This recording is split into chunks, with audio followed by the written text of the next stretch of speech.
গোপাল, যার বাবা মা কেউ নেই, সে অনাথ। তার মা মারা যাওয়ার আগে তাকে শুধু একটি কথাই বলেছিল, বিপদে পড়লে মা মনসাকে ডাকিস, তিনি ঠিক তোর কাছে আসবেন। কিন্তু গোপাল এসব কথা ঠিক বুঝতে পারত না। একদিন সন্ধ্যায় গ্রামের কিছু লোক নদীতে মাছ ধরতে গিয়ে দেখে একটি বিশাল কালো নাগ তাদের পথ আটকে আছে। ভয়ে সবাই পালিয়ে আসে।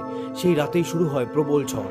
আর সেই ঝড়ের মধ্যেই গোপাল জানতে পারে গ্রামের পাশের জঙ্গলে একটি বিষধর সাপ কামড়ে তার একমাত্র বন্ধুকে আহত করেছে। বন্ধুকে বাঁচানোর জন্য ওষুধ আনতে গোপাল একাই বেরিয়ে পড়ে অন্ধকার জঙ্গলের পথে। কিন্তু কিছু দূর যেতেই বজ্রপাত, চারিদিকের পথ হারিয়ে যায়। নদীর জল ফুলে ওঠে, আর তারপর একটি দুটি নয়, চারদিক থেকে অসংখ্য সাপ গোপালকে ঘিরে ধরে।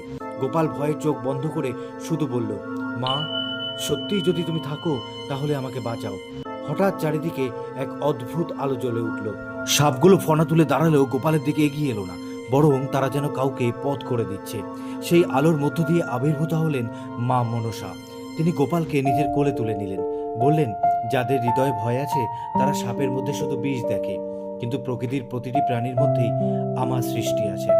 তারপর মা মনসা গোপালকে নিয়ে নৌকোয় নদী পার হলেন।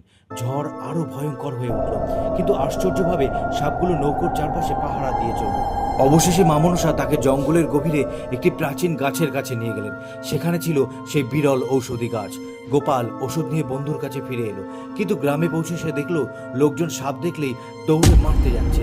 গোপাল চিৎকার করে বলল, থামো থামো, যে সাপকে তোমরা ভয় পাও সেই সাপরাই আজ আমাকে রক্ষা করেছে। সেদিন গ্রামের মানুষ প্রথমবার বুঝল, ভয় থেকেই ঘৃণার জন্ম হয়, আর বিশ্বাস থেকে জন্ম নেয় আশ্রয়।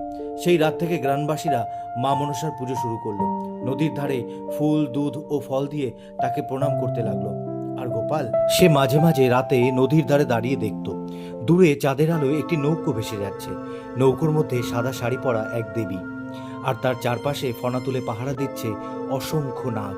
কিন্তু গ্রামের আর কেউ সে দৃশ্য দেখতে পেত না। যে ভয়কে আমরা ধ্বংস করতে যাই, অনেক সময় সেই ভয়ের আড়ালেই লুকিয়ে থাকে আমাদের রক্ষাকর্তা।